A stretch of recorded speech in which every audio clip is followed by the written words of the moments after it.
সবাইকে আজকের বিজ্ঞানের আসরে স্বাগতম।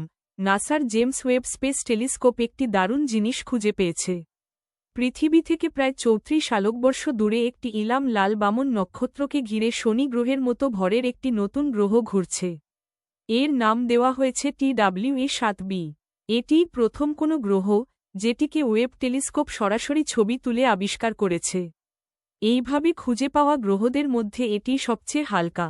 গুগল ডিপমাইন্ড আলফাগেনোম নামে একটি নতুন কৃত্রিম বুদ্ধিমত্তা বা এআই তৈরি করেছে। এটি বিজ্ঞানীদের মানুষের ডিএনএ বুঝতে সাহায্য করবে। আমাদের শরীরে জিনের মধ্যে কোনো ছোট পরিবর্তন বা ত্রুটি হলে তার কী প্রভাব পড়তে পারে তা এই মডেলটি বলে দিতে পারে। এটি ডিএনএরও অনেক বড় অংশ বিশ্লেষণ করতে পারে, যা বিজ্ঞানীদের নতুন কিছু আবিষ্কার করতে এবং দ্রুত গবেষণা করতে সাহায্য করবে। রকেট ল্যাব তাদের ইলেকট্রন রকেটের চূড়ান্ত মহড়া শেষ করেছে। নিউজিল্যান্ডের সময় অনুযায়ী ২৭শে জুন ২০২৫ তারিখে ভোর ৫টায় এটি উৎক্ষেপণের জন্য প্রস্তুত। এই মিশনের নাম get the hawk out here. এটি হকাই ৩৬০ কোম্পানির জন্য ৪টি স্যাটেলাইট মহাকাশে পাঠাবে। এছাড়া ইউরোপীয় মহাকাশ সংস্থা ইউরোপের ভবিষ্যৎ নেভিগেশন ব্যবস্থার জন্য একটি স্যাটেলাইট পাঠাতে রকেট ল্যাবকে বেছে নিয়েছে, যা ২০২৫ সালের ডিসেম্বরের পরে উৎক্ষেপণ করা হবে। চীনের মহাকাশ সংস্থা জানিয়েছে, শেনঝো-২০ মিশনের ৩ জন নভোচারী আগামী কয়েকদিনের মধ্যে তিয়াঙ্গং স্টেশন থেকে দ্বিতীয়বারের মতো মহাকাশে হাঁটতে বের হবেন। এই মিশনের মহাকাশচারীরা মহাকাশ স্টেশনের বাইরে গিয়ে বিভিন্ন যন্ত্রপাতি পরীক্ষা করবেন। কমান্ডার চেনো ডং এবং তার ২ সঙ্গী চেনো ঝংরুই ও ওয়াংজি ২৫শে এপ্রিল থেকে তিয়াঙ্গং স্টেশনে আছেন। স্পেসএক্স ২৫শে জুন তারিখে ৪ জন আন্তর্জাতিক নভোচারীর একটি দলকে আন্তর্জাতিক মহাকাশ স্টেশনে পাঠিয়েছে। এই ফ্লাইটটির নাম অ্যাক্সিওম-৪। ৪০ বছরেরও বেশি সময় পর ভারত, পোল্যান্ড এবং হাঙ্গেরির নভোচারীরা এই মিশনের মাধ্যমে মহাকাশে গেলেন। হিউস্টনের অ্যাক্সিওম স্পেস নামের একটি বেসরকারি সংস্থা এই মিশনের আয়োজন করেছে।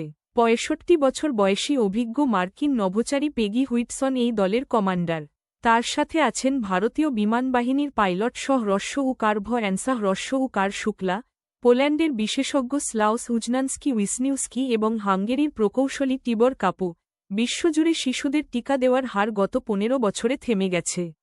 দ্য ল্যান্সেট জার্নালে প্রকাশিত একটি গবেষণায় এই তথ্য উঠে এসেছে। ২০৪টি দেশের তথ্য বিশ্লেষণ করে দেখা গেছে যে ২০১০ সালের পর থেকে ডিপথেরিয়া, টিটেনাস, পারটুসিস, হাম এবং পোলিওর মতো জরুরি টিকার হার আর বাড়ছে না, বরং কিছু ক্ষেত্রে কমেছে। চীনের ইউনান প্রদেশের বাদুড়ের ওপর গবেষণা করে বিজ্ঞানীরা ২২টি ভাইরাস খুঁজে পেয়েছেন, যার মধ্যে ২০টি বিজ্ঞানের কাছে অজানা ছিল। নতুন পাওয়া ২টি ভাইরাস নিপাহ এবং হেন্দ্রা ভাইরাসের মতো, যা মানুষের মস্তিষ্কে মারাত্মক প্রদাহ এবং শ্বাসকষ্টের কারণ হতে পারে। এই নতুন ভাইরাসগুলোর সাথে মারাত্মক ভাইরাসগুলোর অর্ধেকের বেশি জেনেটিক মিল রয়েছে। ইউরোপের প্রতি ৫ জনের মধ্যে একজন ট্রাফিক, রেল এবং বিমানের শব্দ দূষণের শিকার হচ্ছেন, যা তাদের স্বাস্থ্যের ক্ষতি করছে। ইউরোপীয় পরিবেশ সংস্থার একটি রিপোর্ট অনুযায়ী প্রায় ১১ কোটি মানুষ নির্ধারিত মাত্রার চেয়ে বেশি শব্দের মধ্যে বাস করেন। এই দীর্ঘস্থায়ী শব্দ দূষণের কারণে প্রতি বছর ৬৬,০০০ মানুষের অকাল মৃত্যু, ৫০,০০০ জন হৃদরোগে এবং ২২,০০০ জন টাইপ-২ ডায়াবেটিসে আক্রান্ত হচ্ছেন। বায়ু দূষণ এবং চরম তাপমাত্রার পর শব্দ দূষণকে ইউরোপের ৩য় বৃহত্তম পরিবেশগত স্বাস্থ্য ঝুঁকি হিসেবে দেখা হচ্ছে। আশা করি বিজ্ঞানের এই খবরগুলো তোমাদের ভালো লেগেছে।